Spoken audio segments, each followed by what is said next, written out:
ఉపాధి హామీ కూలీల హక్కులను కాలరాస్తున్న కొత్త చట్టం అని మాజీ ఏఐఎస్సీ అధికారి, కాంగ్రెస్ వర్కింగ్ కమిటీ శాశ్వత ఆహ్వానితులు, ఏఐసిసి జార్ఖండ్ ఇన్ఛార్జ్ కొప్పులరాజు కేంద్ర ప్రభుత్వాన్ని విమర్శించారు.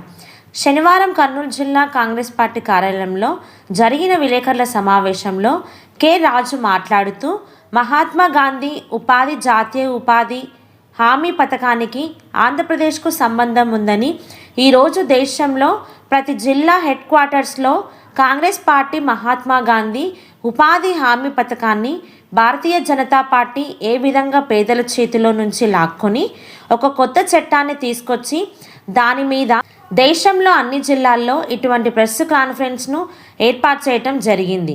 ఈ పథకానికి ఆంధ్రప్రదేశ్కి చాలా సంబంధం ఉందని అప్పటి ప్రధానమంత్రి డాక్టర్ మన్మోహన్ సింగ్, సోనియా గాంధీ, అప్పటి ముఖ్యమంత్రి డాక్టర్ వైఎస్ రాజశేఖర్ రెడ్డి అనంతపురం జిల్లా బండ్లపల్లి అను గ్రామంలో ఈ పథకం ప్రారంభించడం జరిగిందని, ఆ సమయంలో ఉపాధి హామీ పథకాన్ని అమలు చేసే కార్యక్రమాన్ని రూరల్ డెవలప్మెంట్ ప్రిన్సిపల్ సెక్రటరీగా ఉన్న నాకు ఈ కార్యక్రమాన్ని ఆంధ్రప్రదేశ్లో దేశం మొత్తంలో ఒక ఆదర్శవంతంగా అమలు చేసే అవకాశం, అమలు చేయటానికి కావలసినటువంటి సపోర్ట్ అనేది అప్పటి ముఖ్యమంత్రి డాక్టర్ వైఎస్ రాజశేఖర్ రెడ్డి నుంచి వచ్చిందన్నారు.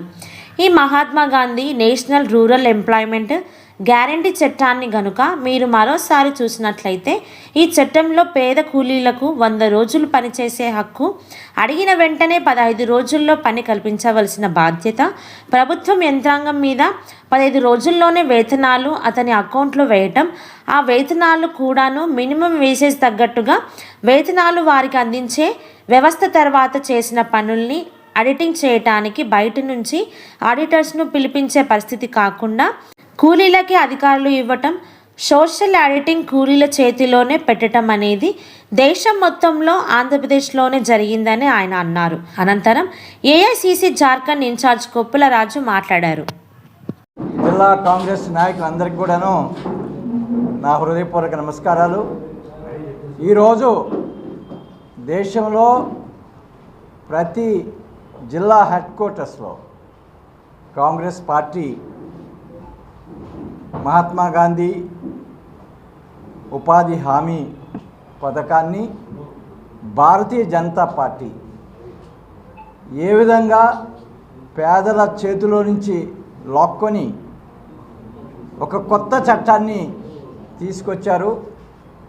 దాని మీద దేశంలో అన్ని జిల్లాల్లో ఇటువంటి ప్రెస్ కాన్ఫరెన్సు అనేది ఏర్పాటు చేయడం జరిగింది. ఈ మన్రేగా అనే ఈ పథకానికి ఆంధ్రప్రదేశ్కి చాలా సన్నిహితమైనటువంటి సంబంధం ఉన్నది. మీ అందరూ కూడా తెలుసుండొచ్చు, దేశం మొత్తంలో ఈ ఉపాధి హామీ పథకాన్ని అప్పటి ప్రధానమంత్రి డాక్టర్ మన్మోహన్ సింగ్ గారు, సోనియా గాంధీ గారు, అప్పటి ముఖ్యమంత్రి డాక్టర్ వైఎస్ రాజశేఖర రెడ్డి గారు బండ్లపల్లి అనే ఒక గ్రామం అనంతపూర్ జిల్లాలో లాంచ్ చేయటం జరిగింది. ఆ టైంలో ఈ ఉపాధి హామీ పథకాన్ని అమలు చేసే డిపార్ట్మెంట్కి ప్రిన్సిపల్ సెక్రటరీ రూరల్ డెవలప్మెంట్గా ఉన్న నాకు ఈ కార్యక్రమాన్ని ఆంధ్రప్రదేశ్లో దేశం మొత్తంలో ఒక ఆదర్శవంతంగా అమలు చేసే అవకాశం, అమలు చేయటానికి కావలసినటువంటి సపోర్ట్ అనేది అప్పటి ముఖ్యమంత్రి డాక్టర్ వైఎస్ రాజశేఖర రెడ్డి గారి దగ్గర నుంచి వచ్చింది. ఈ Mahatma Gandhi national rural employment guarantee చట్టాన్ని కనుక మీరు మరొకసారి ఇప్పుడు చూసినట్లయితే, ఆ చట్టంలో పేద కూలీలకి పని అడిగే హక్కు, 100 రోజులు పని చేసే హక్కు, పని అడిగిన వెంటనే 15 రోజుల్లో పని కల్పించవలసిన బాధ్యత ప్రభుత్వ యంత్రాంగం మీద, పని చేసిన 15 రోజుల్లోనే వేతనాలు అతని అకౌంట్లో వేయటం, ఆ వేతనాలు కూడాను మినిమం వేజెస్ తగ్గట్టుగా వేతనాలు వారికి అందించే వ్యవస్థ, తర్వాత చేసిన పనుల్ని ఆడిటింగ్ చేయటానికి బయట నుంచి ఆడిటర్స్ని పిలిపించే పరిస్థితి కాకుండా కూలీలకే ఆ అధికారాలు ఇవ్వటం, సోషల్ ఆడిటింగ్ అనే ప్రాసెస్ని కూలీల చేతిలోనే పెట్టడం అనేది దేశం మొత్తంలో ఆంధ్రప్రదేశ్లోనే జరిగింది. అంటే అప్పటి ఆంధ్రప్రదేశ్ ప్రభుత్వానికి కూలీలకి హక్కులు ఇవ్వాలి, వారికి ఆత్మవిశ్వాసాన్ని ఇవ్వాలి, వారి జీవితంలో మార్పులు తీసుకొని రావాలి, వారు వలస పోయే పద్ధతి నుంచి మరి వారికి విముక్తి రావాలి, వారికి సరైన వేతనాలు రావాలి, తర్వాత ప్రభుత్వ యంత్రాంగాన్ని ప్రశ్నించే అధికారం వారికి ఇవ్వాలనే ఉద్దేశంతో సోషల్ ఆడిటింగ్ అనేది ఇక్కడ చేయడం జరిగింది. ప్రతి ఊరిలో మన్రేగా ఉపాధి హామీ కూలీలు ఆ యొక్క రిజిస్టర్స్ అన్నీ అధ్యయనం చేసి అధికారుల్ని ప్రశ్నించే వ్యవస్థ అనేది ప్రతి గ్రామంలో ఏర్పాటు చేయడం జరిగింది. వీటన్నిటికంటే ముఖ్యంగా మొట్టమొదటిగా భారతదేశం మొత్తంలో కేవలం ఆంధ్రప్రదేశ్లో మొదటిసారిగా ఈ వేతనాలు అనేవి వారి అకౌంట్లోకే నేరుగా అందించే పద్ధతి. గతంలో సర్పంచులు ఇటువంటి వేతనాలు వారి చేతుల ద్వారా చెల్లించేవారు, క్యాష్ ద్వారా. అలా కాకుండా వారి వేతనాలు వారి అకౌంట్లో చేసే పద్ధతి. ఈ చక్కటి బెస్ట్ ప్రాక్టీసెస్ మూలంగా ఆంధ్రప్రదేశ్కి దేశం మొత్తంలో ఎంతో పేరు వచ్చింది. అనేక రాష్ట్రాల వాళ్ళు మన ఆంధ్రప్రదేశ్కి వచ్చి అధ్యయనం చేసేవారు. ఈ రాష్ట్రంలో గత 20 సంవత్సరాలుగా ఉపాధి హామీ పథకం మూలంగా పేద ప్రజలలో వచ్చినటువంటి మార్పుని కళ్ళారా మనందరం కూడా చూసుంటాం. వాళ్ళకి వేతనాలు పెరిగిన అంశం మనందరం గమనించాం. ఈ ఉపాధి హామీ పథకం రాకమునుపు దాదాపుగా ఒక 20 సంవత్సరాలు వ్యవసాయ కూలీలకి వేతనాలు ఏమాత్రం పెరిగిన పరిస్థితి లేదు. ఉపాధి హామీ వచ్చిన తర్వాత వారి వేతనాలు, వ్యవసాయంలో పనిచేసేందుకు వేతనాలు, ఉపాధి హామీలో పనిచేసేందుకు ప్రతి సంవత్సరం వారి యొక్క వేతనం పెరగటం మూలంగా ప్రతి కుటుంబానికి దాదాపుగా 10 నుంచి 15 వేల రూపాయలు ఆదాయం అనేది ఈ ఉపాధి హామీ పథకం. అందులో ఎక్కువగా ఎస్సీ ఎస్టీ మహిళలు లబ్ధి పొందిన విషయం మనం అందరం చూసాం. అంతేకాకుండా ఈ ఉపాధి హామీ ద్వారా చేపట్టిన పనుల ద్వారా పేద ప్రజలు వారి భూములను బాగు చేసుకున్నారు. వారి భూముల్లో మరి నీటి సంరక్షణ చేసుకున్నారు. అదేవిధంగా హార్టికల్చర్ ప్లాంటేషన్ చేసుకున్నారు. వారి ఇన్కమ్స్ కూడాను పెంచుకునే పరిస్థితి మనం చూస్తున్నాం. బండ్లపల్లిలో ఆ గ్రామంలో శ్రీకారం చుట్టినటువంటి ఈ కార్యక్రమం ఎలా నడిచింది అనేది ఈ మన్రేగా పథకాన్ని రద్దు చేసిన తర్వాత కొంతమంది మీలాంటి పాత్రికేయులు వెళ్ళి చూసి ఆశ్చర్యపోయారు. ప్రతి కూలీ కుటుంబంలో చదువుకున్న పిల్లలు ఉన్నారు, డాక్టర్స్ అయ్యారు, ఇంజనీర్లు అయ్యారు, పేద కూలీలు పొలాలు కొనుక్కొని రైతులు అయ్యారు. ఇటువంటి పరిణామం ఆంధ్రప్రదేశ్లో ప్రతి గ్రామంలో, ప్రతి పేద కుటుంబంలో మరి గత 20 సంవత్సరాలుగా మరి మనం చూడటం జరిగింది. అటువంటి మహత్తరమైనటువంటి కార్యక్రమాన్ని, అంటే పేదల్లో ఆత్మవిశ్వాసం,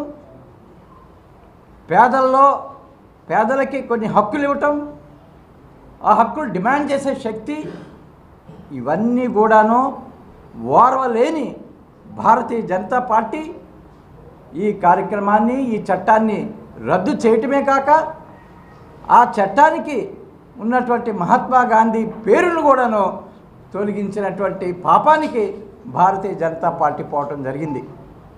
అందుకే మేము పదే పదే అంటున్నాం, ఆనాడు నాథూరామ్ గాడ్సే మహాత్మా గాంధీని చంపేస్తే ఈనాడు భారతీయ జనతా పార్టీ మహాత్మా గాంధీ ఆశయాల్ని, మహాత్మా గాంధీ యొక్క స్మృతుల్ని మరి ఈనాడు పూర్తిగా బుల్డోజ్ చేయడం జరిగింది. కాబట్టి ఈ కొత్తగా వచ్చినటువంటి చట్టం ఏ విధంగా ఉపాధి హామీ పథకాన్ని తలకిందులు చేస్తుంది అనేది ఒక 3 నిమిషాల్లో చెప్తాను.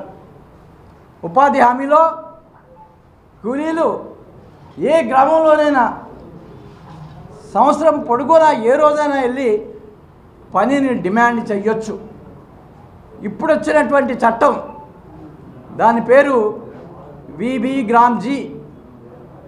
విబిజీ రామ్జీ అని వాళ్ళు అంటున్నారు. మనం అలా అనొద్దు. బీబీ గ్రామ్జీ చట్టం అనేది కూలీలకి అటువంటి హక్కుని ఇవ్వటం లేదు. మోడీ గారు డిసైడ్ చేస్తారు. కర్నూలులో ఏ గ్రామంలో ఈ పథకం నడుస్తుంది, ఏ గ్రామంలో నడవదు అనేది మోడీ గారు డిసైడ్ చేస్తారు. తర్వాత ఉపాధి హామీలో సంవత్సరం పొడుగునా పనులు అడిగే హక్కు ఉన్నది. ఈ కొత్త చట్టంలో సంవత్సరంలో ఒక 60 రోజులు పనులు బంద్.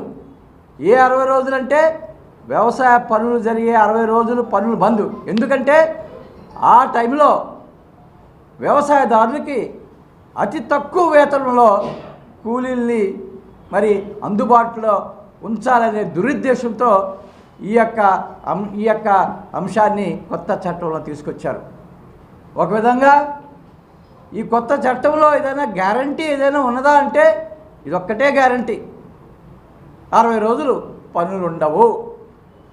మీరు అందరూ కూడాను రైతు ఎంత తక్కువ కూలీ ఇచ్చినా కూడాను వెళ్ళి మీరు పని చేసుకోండి అనే ఒక సందేశాన్ని గతంలో ఉపాధి హామీ పథకంలో 360 రోజులు పనిచేసే అవకాశం ఉండటం మూలం. మూడోది, గతంలో ఉపాధి హామీలో కూలీలు గ్రామ సంఘాలు గ్రామ సభలో నిర్ణయం తీసుకునేది ఏ పనులు చేయాలి, ఏ విధంగా గ్రామాన్ని అభివృద్ధి చేసుకోవాలి. కానీ కొత్త చట్టంలో ఆ విధంగా పనులు గుర్తించే అవకాశం గ్రామ పంచాయతీకి గ్రామ సభకి లేదు. మోడీ గారు డిసైడ్ చేస్తారు. ఆయన డిసైడ్ చేస్తారు ఏం పనులు చేయాలి. కార్పొరేట్ కంపెనీలకి కాంట్రాక్టర్స్కి ఉపయోగపడే పనులు వాళ్ళు చెప్తారు. ఆ పనుల్లో మన వాళ్ళు కూలీలుగా పనిచేయాలి. కాంట్రాక్టర్స్కి తావు లేదు. Contractors are banned. కానీ ఈ కొత్త చట్టంలో కాంట్రాక్టర్స్కి అనుమతి ఇవ్వటం జరిగింది. తర్వాత ఉపాధి హామీలో కాంగ్రెస్ పార్టీ తీసుకొచ్చినట్టు ఉపాధి హామీలో 100% వేతనాలు కేంద్ర ప్రభుత్వం నుంచి వచ్చాయి. ఇప్పుడు రాష్ట్ర ప్రభుత్వం 40% ఆ వేతనాలు ఇవ్వాలి. రాష్ట్ర ప్రభుత్వాల యొక్క ఆర్థిక పరిస్థితుల దూరంగా ఇది సాధ్యమయ్యే పని కాదు. చివరగా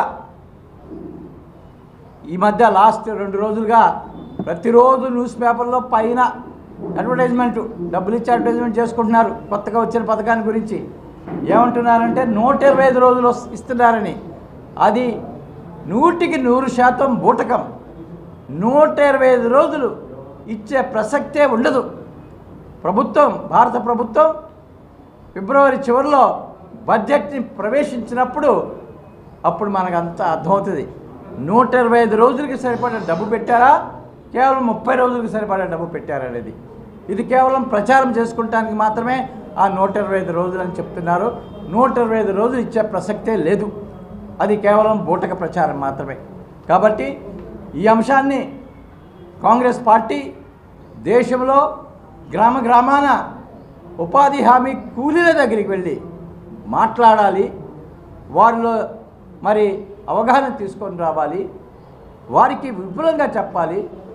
కాంగ్రెస్ ప్రభుత్వం ఆ రోజు లెఫ్ట్ పార్టీలు అందరూ కలిపి ఒక కామన్ మినిమం ప్రోగ్రామ్గా అనుకున్నటువంటి ఈ ఉపాధి హామీ పథకం ఈనాడు ఏ విధంగా బుల్డోజ్ చేయడం జరిగింది అనేది చెప్పి మరి వచ్చే 3 సంవత్సరాల్లో ఈ కొత్త చట్టం ద్వారా వారు ఏ విధంగా వంచనకి గురవుతున్నారు అనేది ఉపాధి హామీ కూలీలకి చెప్పడానికి ఒక పెద్ద ఎత్తున ప్రోగ్రాము తయారు చేసుకుంటున్నాము. ఆ ప్రోగ్రాం ప్రకారంగా కాంగ్రెస్ పార్టీ ప్రతి గ్రామంలో ఒక 2 కాంగ్రెస్ కార్యకర్తలకి శిక్షణ ఇచ్చి ప్రతి నెల ఉపాధి హామీ కూలీలతో కూర్చొని మాట్లాడి వారి యొక్క ఆవేదనను అర్థం చేసుకొని మరి వారికి క్లియర్గా ఏ విధంగా బీజేపీ వీరికి అన్యాయం చేసింది అనేది తెలియజేసి ఒకవేళ ఈ చట్టం మళ్ళా తిరిగి తీసుకొని రాకపోతే మా డిమాండ్ ఏంటంటే Mahatma Gandhi national rural employment guarantee act మళ్ళా తిరిగి తీసుకొని రావాలి. ఒకవేళ తీసుకొని రాకపోతే వచ్చే ఎలక్షన్ వరకు పెద్ద ఎత్తున ఉపాధి హామీ కూలీలతో పాటు మరి మా యొక్క స్ట్రగుల్ ఉంటుంది, కంటిన్యూ అవుతుంది. ఎలక్షన్ తర్వాత కాంగ్రెస్ పార్టీ అధికారంలోకి వస్తుంది, మళ్ళా ఉపాధి హామీ పథకాన్ని తీసుకొస్తామనే ఒక హామీతో మేము ప్రజల దగ్గరికి వెళ్తున్నాం. నమస్తే, థ్యాంక్ యూ, జై హింద్.